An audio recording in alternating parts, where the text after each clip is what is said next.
অনুভব হঠাৎ এইভাবে কথাটা কেন বললো? কি কিছু সন্দেহ করছে? লাজুটা তো আবার ডাক্তারি পড়ছে। ওকে এই বাড়িতে এতদিন রেখে আমি কি ভুল করলাম? আচ্ছা, সবাইকে যে কথাটা বলার ছিল, বনলতার মা বলেছেন যে 5 মাস হয়ে গেলে তারপর বনলতা ওইখানেই থাকবে ওনাদের বাড়িতে। তো সেই সময় তো হয়ে গেছে। চলে যাবে না? হ্যাঁ আঙ্কেল, সেটাই ইচ্ছে, আসলে মায়েরও তাই ইচ্ছে। অ্যাকচুয়ালি ফার্স্ট টাইম তো, মায়ের কাছে থাকলে সুবিধাই হবে। খুব ভয় ভয় করছে। মায়ের ইচ্ছে ছিল মা বাড়িতে ফিরলে তোমায় 7 মাসের সাথ দিয়ে তারপর তোমাকে ওই বাড়িতে পাঠাতাম। কিন্তু 5-এর বদলে 7 মাসে গেলে অসুবিধার কি আছে? ঠাম্মির যখন সেটা ইচ্ছে সেটাই হোক।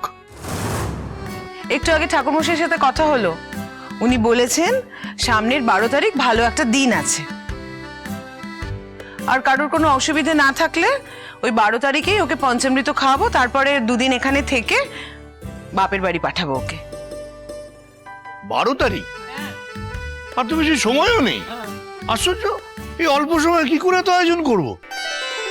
পুরুতমশার সঙ্গে কথা বললে একবার আমাদের জানালে না? আসলে ওর শরীরের কথাটা মাথায় রেখেই আর কি এটা ভাবছি, কি দিদি ভাই? একদম। তবে এটা আমি অবশ্যই বলবো, এটা তোমাদের আজব সব নিয়ম কানুন।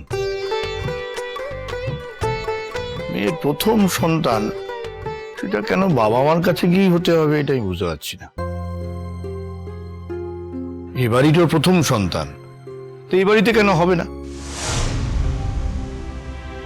দেখো বনলতা, সত্যি কথা বলি, কৃষ্ণ গোপাল সবাই না খুব মুষড়ে পড়েছে যে মুহূর্তে ওরা শুনলো যে তুমি চলে যাবে।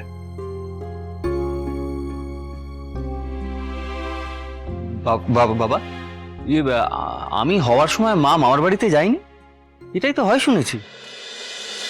না না, নো নো, একেবারে না। এই যে হয় ফয় তুমি বলছিস না, এসব কোনো নিয়ম নেই না। আরে বাবা, তুই তো এ বাড়িতেই হয়েছিস। হ্যাঁ, এই বাড়িতে আমার আর মায়ের তত্ত্বাবধানে। হ্যাঁ, আমি আমার বউকে ওর বাপের বাড়ি যেতে দিই। এই থামো তো, একদম কথা বলবে না, চুপ, কিচ্ছু বলবে না, চুপ থাকো, চুপ। আচ্ছা বাবা, বলো, তুমি বলো তো যে তুমি মায়ের বাপের বাড়ি যাওয়াটা কিভাবে আটকালে? বাবা, অনেক ফন্দি করতে হয়েছে। ডাক্তারের কাছে গেলাম, গিয়ে বললাম যে আপনি না একটা মিথ্যে সার্টিফিকেট লিখে দিন, মেডিকেল সার্টিফিকেট, যে আমার পেটে আলসার হয়েছে। এরকম একটা মিথ্যে সার্টিফিকেট ডাক্তারকে দিয়ে ইস্যু করিয়েছি। তখনও তাহলে মিথ্যে সার্টিফিকেট দেওয়ার ডাক্তার ছিল? আরে ছিল নিশ্চয়ই। দাদা তো মিছিমিছি অসুখের নাম করে অফিস কামাই করবে বলে এরকম কতবার সার্টিফিকেট জোগাড় করেছে। অনুভব হঠাৎ এইভাবে কথাটা কেন বললো? কি কিছু সন্দেহ করছে? লাজুটা তো আবার ডাক্তারি পড়ছে। ওকে এই বাড়িতে এতদিন রেখে আমি কি ভুল করলাম? ওর চোখে কিছু ধরা পড়ে গেছে, সেটা অনুভবকে বলে দিয়েছে। কি হলো? সকলে এত মজা করছে, তুমি কি ভাবছো?